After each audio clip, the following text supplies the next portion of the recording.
Bonsoir. Merci à tous d'être là, c'est encourageant de vous voir si nombreux. Alors, je vais essayer, pour cette dernière intervention, de dézoomer un petit peu. On a parlé d'énormément de choses. Je pense qu'il y a une chose qu'on n'a peut-être pas dite, c'est que le transport en commun, ça coûte peut-être cher, mais en fait, c'est comme l'école. Ce qui coûte encore plus cher, c'est de ne pas faire de transport en commun. Une société sans transport en commun est une société qui s'expose à des coûts bien plus élevés.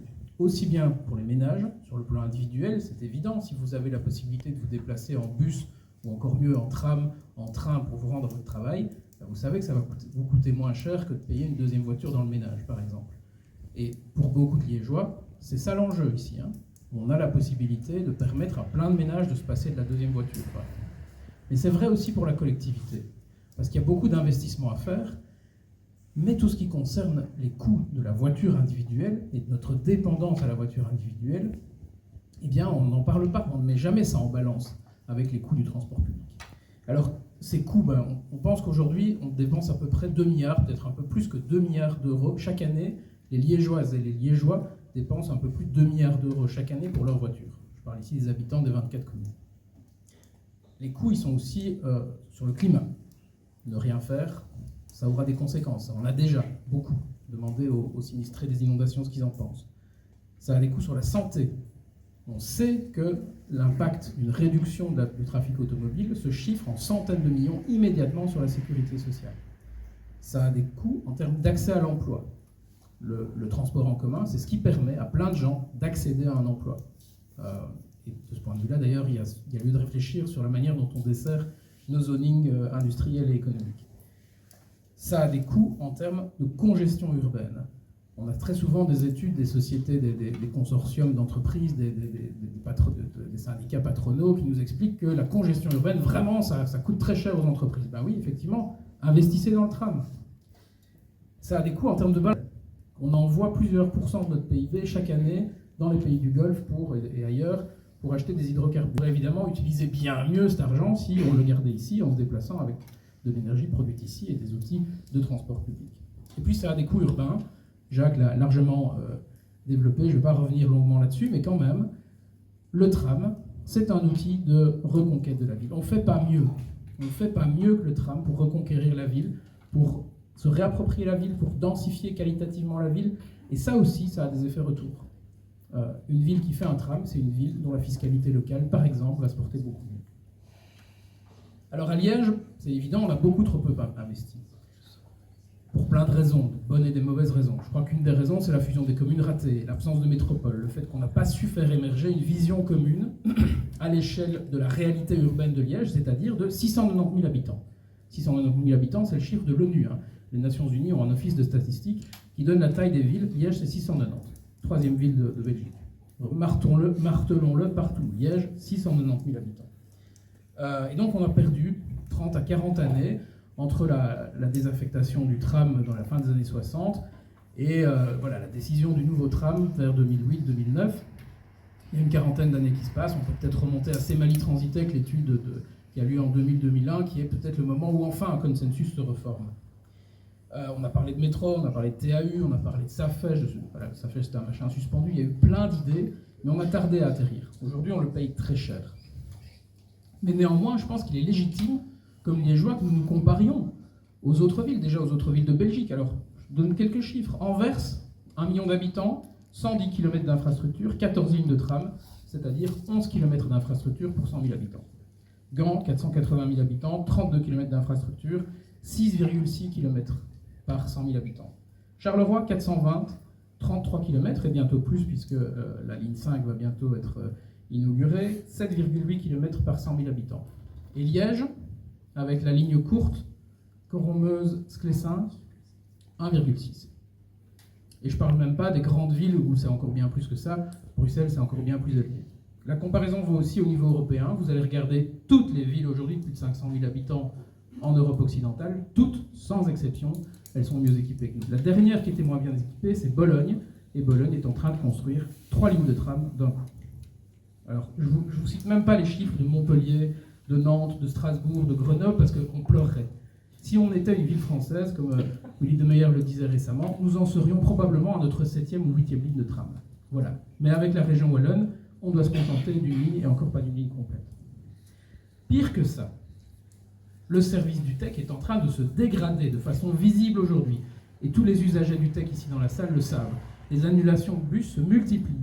On a aujourd'hui une qualité de service qui est en dégradation visible. Parce que le TEC sans doute est sous-financé, sans doute aussi parce que le TEC est mal géré, parce que le TEC a du mal à recruter. Il y a des raisons, il s'agit de les comprendre et de les résoudre. Mais c'est un fait, c'est une situation que nous observons.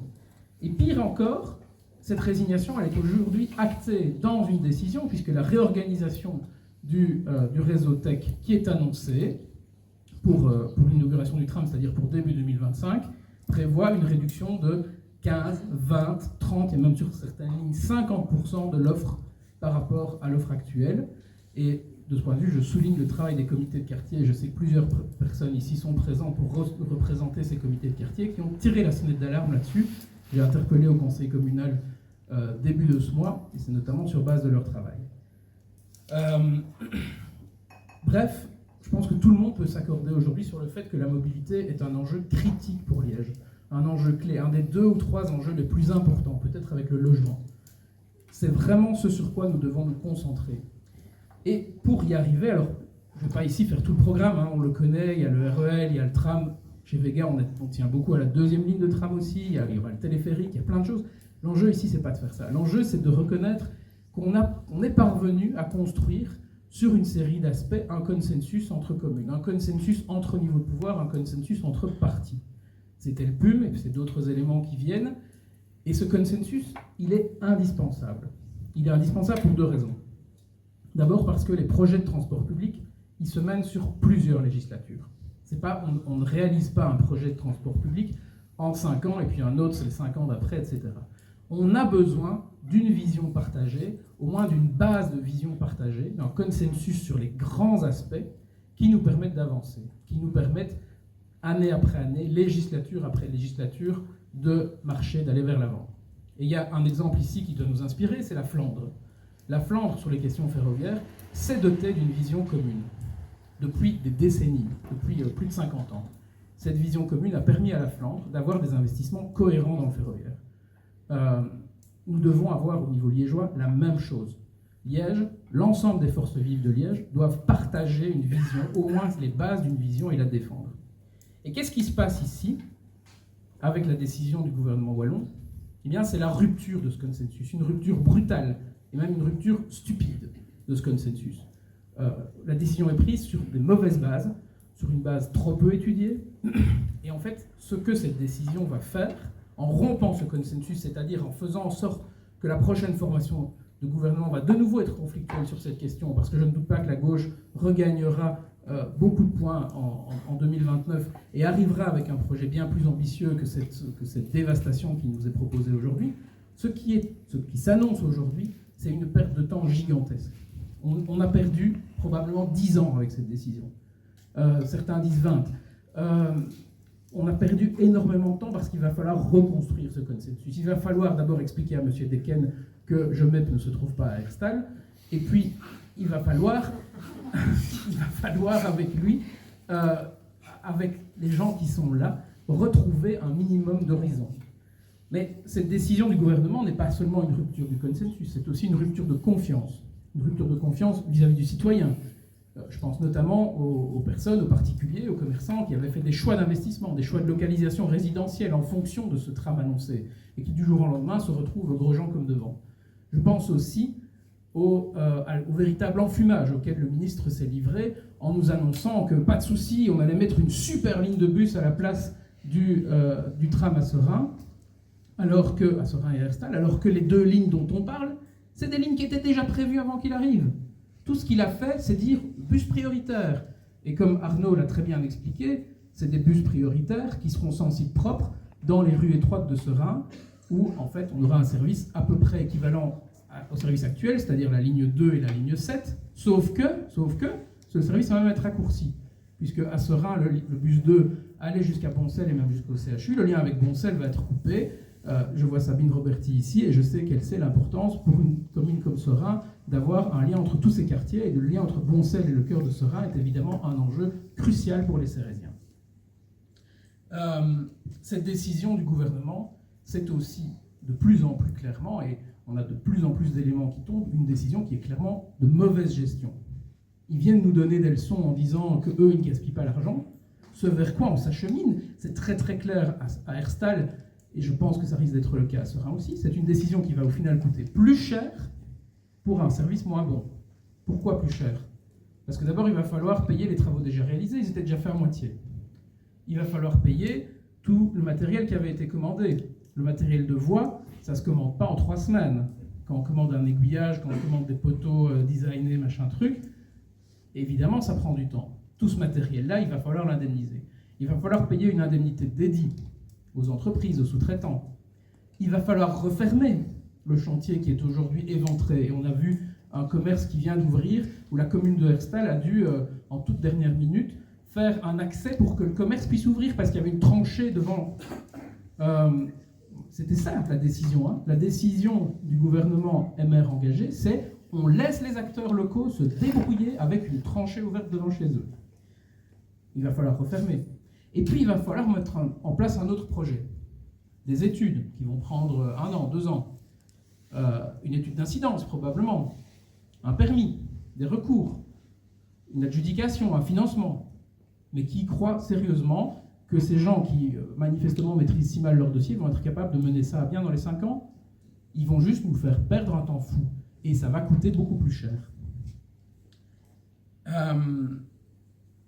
Cette décision, enfin, est une décision qui est la conséquence de leur mauvaise gestion. Je ne rouvre pas ici tout le débat sur le PPP. Ceux qui me suivent savent que je suis fortement opposé à l'idée même de partenariat public-privé qui finit toujours par se faire au détriment des pouvoirs publics et donc du citoyen. J'attire ici l'attention sur un point précis. C'est que ce PPP, il a été signé en 2019 par le gouvernement de M. Borsu. Gouvernement MR engagé. Et ils auraient pu, dans ce PPP, prévoir une clause qui prévoyait que dans le cadre des extensions, il y avait une modération, un prix déjà défini. Enfin, ils auraient pu prévoir la clause qui empêchait Tramardant de nous faire les poches. Ils ne l'ont pas fait. Voilà, nul ne peut se prévaloir de sa propre turpitude. Si nous devons payer trop cher aujourd'hui ces lignes de tram, c'est de leur faute. C'est de la faute du MR et des engagés qui viennent après nous donner des leçons. Et c'est tout à fait inacceptable. Alors, on pourrait se dire, bah, ok, c'est vrai, peut-être que le tram... Mais on a le train, c'est pas grave, on va faire un RER. Bah, c'est vrai que ce serait pas mal un RER. Hein. À Seraing, pour le moment, il y a un train par heure côté Pont-de-Seraing et un train par heure côté Molinet. Bah, on pourrait en mettre 4, c'est vrai que ça serait super. Ah mais oui, mais en fait... Ah bah dans la super nota, vous savez, la note de négociation de M. De Wever, ah bah il prévoit de couper 200 millions de budget à la SNCB chaque année. C'est très crédible, hein, c'est sûrement en coupant 200 millions chaque année à la SNCB qu'on va avoir le RER. Donc, l'offensive, elle est générale. Aujourd'hui, on fait face avec ce gouvernement des droites, avec ces gouvernements des droites, parce que l'Arizona, n'en doutez pas, elle va se mettre en place, ils attendent juste les communales pour que vous ne vous rendiez pas compte du désastre, du saccage qu'ils sont en train de préparer. Ces gouvernements des droites sont des gouvernements anti-villes. Je ne vais pas faire ici tout le détail, on va détailler ça, on va expliquer en quoi, parce que sur de multiples mesures, et Willy a été court, mais il aurait pu parler des zones de secours, il aurait pu parler des pensions, il aurait pu parler de la réforme des polices, il aurait pu parler de plein d'aspects où on attendait, où c'était vital que la formation des gouvernements tende la main aux villes. Que dalle, zéro. Alors, dans ce contexte, chers amis, je vous dis, il est temps de se mobiliser. Il est absolument temps que nous nous mobilisions, tous et toutes. Il est temps que nous nous mobilisions pour faire des villes des lieux de résistance. Les grandes villes peuvent être des lieux où on résiste à cette régression qu'annonce la droite. Les citoyens ont leur rôle à jouer. Je pense qu'il est nécessaire que chacun d'entre vous s'informe, connaisse le dossier aussi bien que possible, en parle autour de lui, propage ses idées. Je salue ici la mobilisation d'Herstal, qui a décidé d'aller en recours. C'est une très bonne décision et j'espère que ça va mettre de sérieux bâtons dans les roues à M. Dequesne. Et puis, il y a une mobilisation politique, parce que c'est quand même là que ça se décide au final. Et même si aujourd'hui la politique n'a pas bonne presse, à un moment donné, les amis, il faut se regrouper. Et personnellement, c'est pour ça que je suis là. Personnellement, la raison pour laquelle je suis encore candidat cette année, sur la liste socialiste, sur la liste PS+, qui réunit le PS et Vega, c'est pour ça. C'est pour défendre le transport public. Après presque 20 ans d'engagement pour le transport public à Liège, je pense qu'il est nécessaire aujourd'hui de défendre un certain nombre d'idées. Nous avons pu obtenir dans l'accord avec le PS de vraies avancées et une vision aujourd'hui qui est une vision globale pour le transport public à Liège, à mon avis la meilleure qui est aujourd'hui présente dans l'offre politique. Et donc je vous dis, et je termine là-dessus, le vote du 13 octobre sera un vote extrêmement important. Mesurez que ce ne sera pas juste un vote pour des enjeux communaux, ce sera aussi un vote pour entamer la résistance. Je vous remercie pour votre attention.